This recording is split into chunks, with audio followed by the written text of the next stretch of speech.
warahmatullahi wabarakatuh.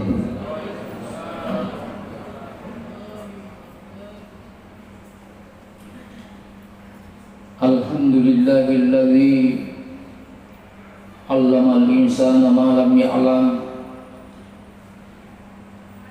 Wassalatu wassalamu ala asyrafil mursalin wa khatamin nabiyyin Sayyidina Muhammadin wa ala alihi wa ashabihi ajma'in, amma ba'd.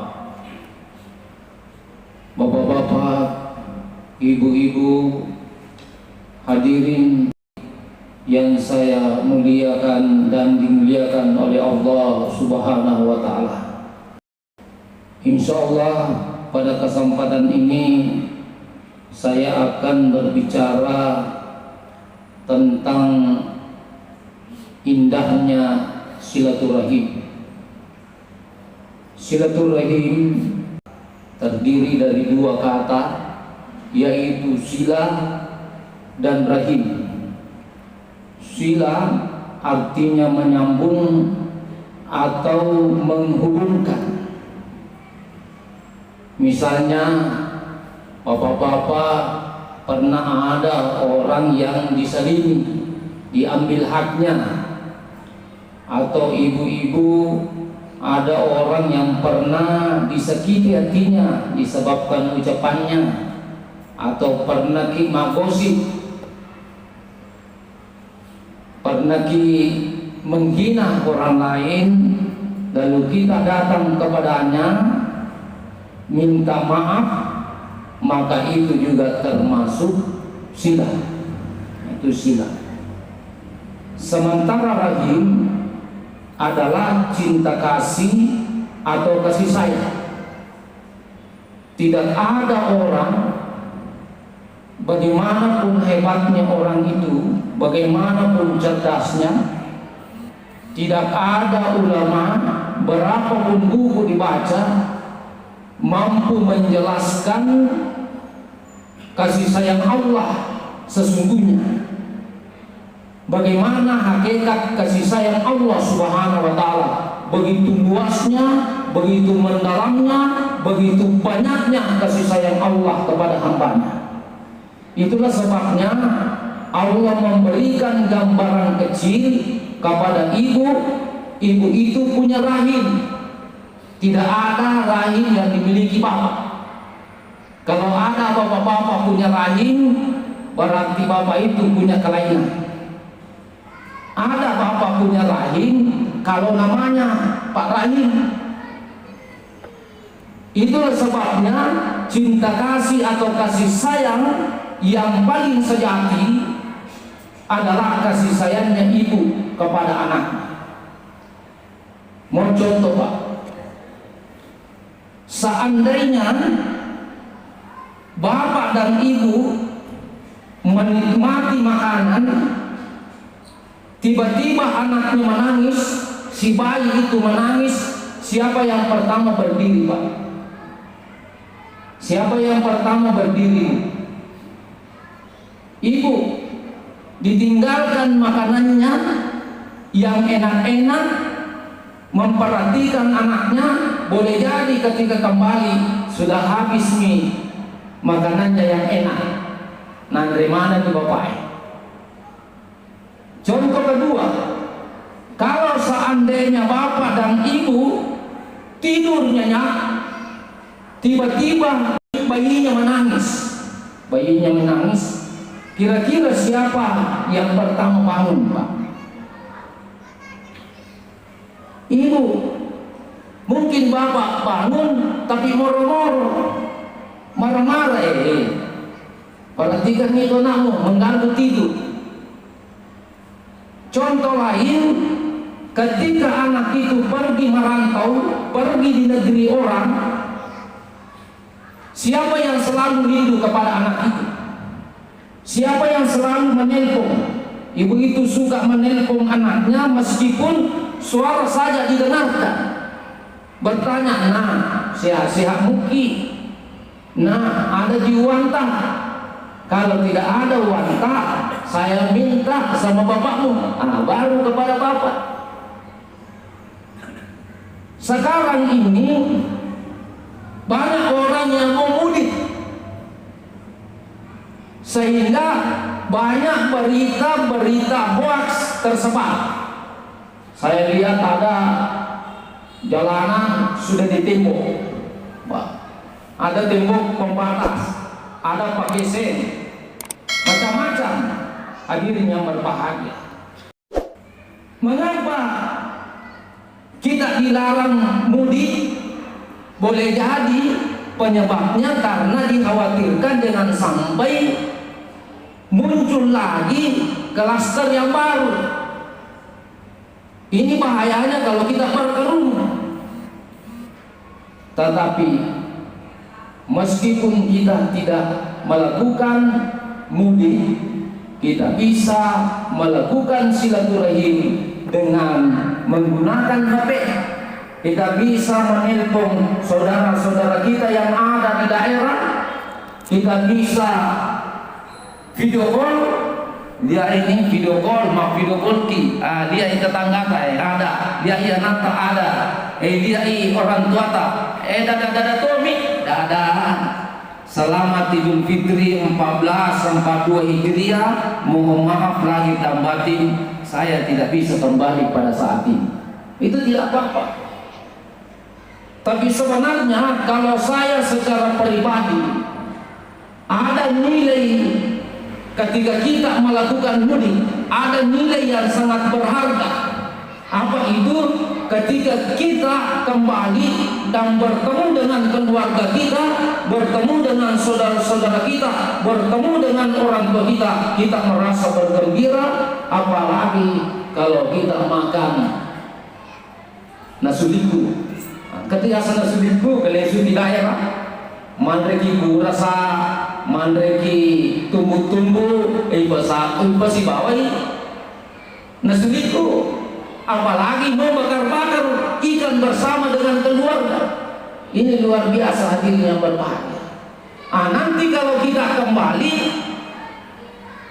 masyarakat yang ada di daerah akan memberikan apa saja yang dimiliki. Alaki hoti, alaki kaliki, alaki panasa, alaki gurasa, alaki tunggu-tunggu, alaki tape, semua mau diberikan. Apalagi kalau kita orang kota datang di daerah mau berbagi. Nasabah angkat itu ya loh. Tomon Roy ke kota ya. Ada orang tinggal di kota mau kembali ke daerah, tujuannya untuk memperbaiki hubungan silaturahimnya. Yang kedua mau berbagi. Mau bagi-bagi ini.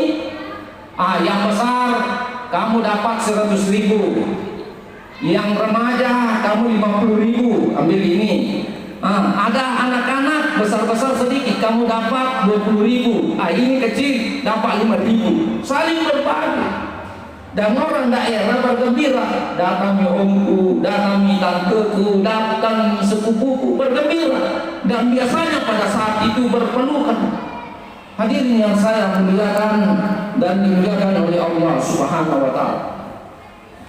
Di dalam Al-Quran, Allah Subhanahu wa Ta'ala menjanjikan bagi orang yang suka memperbaiki hubungan silaturahimnya dengan surga ada. Surga ada. Baca itu Pak ada dalam Al-Quran surah Ar-Ra'd. Ibu-ibu kalau baca di Al-Quran surah Ar-Ra'd surah ke-13. Di situ dijelaskan oleh Allah salah satu yang akan memasuki surga Adam adalah orang-orang yang ketika hidup di dunia ini bagus hubungan silaturahimnya dan bagus hubungannya kepada Allah Subhanahu wa Ta'ala. Nah itu. Jadi sangat boleh jadi nanti di surga Adan kita akan bertemu dengan nenek moyang kita. Di dunia ini kita tidak bertemu karena beda zaman. Kira-kira ya nenek apa? Nenek keberapa bisa kita bertemu?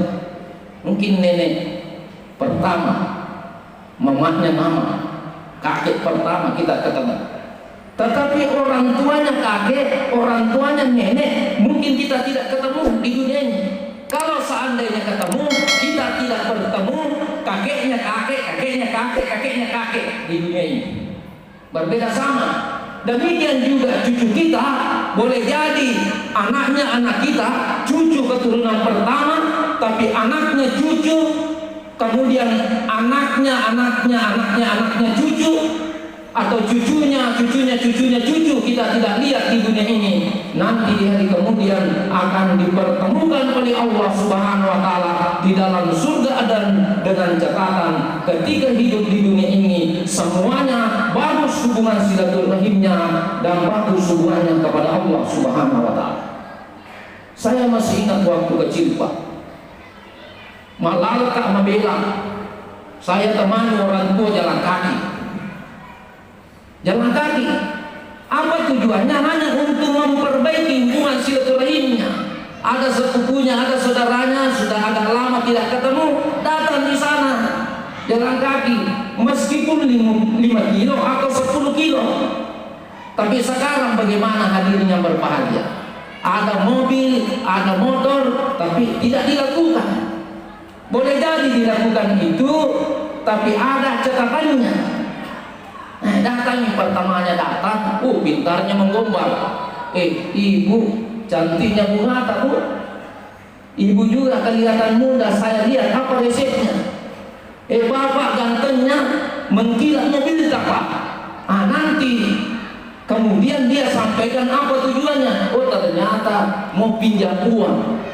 Bukan untuk silaturahim, akhirnya berbahagia. Di dalam hadis Rasulullah SAW pernah bersabda, "Man ahabba ayyabasutalahu fi rizki wa yunsa'alahu fi asari falyasirahimah."